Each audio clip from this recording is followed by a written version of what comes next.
সাহস গাড়িতে হাত দিয়ে দাঁড়িয়ে আছে হাতে ছাপ লেগে যাবে না গাড়িতে তুমি জানো এই গাড়ির দাম কত সরো এখনো সত্যি একটা থাপ্পড় দিয়ে গাড়ির দাম সব বলে কত গাড়ির দাম কত মানুষের চেয়েও বেশি হ্যাঁ হায় রে এই গাড়ি বাড়িলে কি কবরে যাবেন নাকি সামান্য একটা বাচ্চা গাড়িতে একটু হাত দিছে তাতেই অবস্থা শুনেন যে বাচ্চার কারণে আমি আপনার বাপের কিডনি দিতে রাজি হয়েছি সেই বাচ্চা সামান্য গাড়ি ধরছে তার সাথেই ব্যবহার দেখেন আপনাদের বাড়িতে আমি আমার বাচ্চা দিতে আসছি ভাবছি মানুষ হইব কিন্তু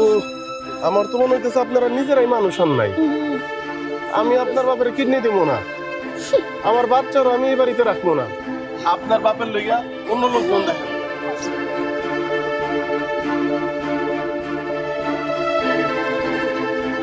এই মেয়েটা আজকে কি করছে বাবা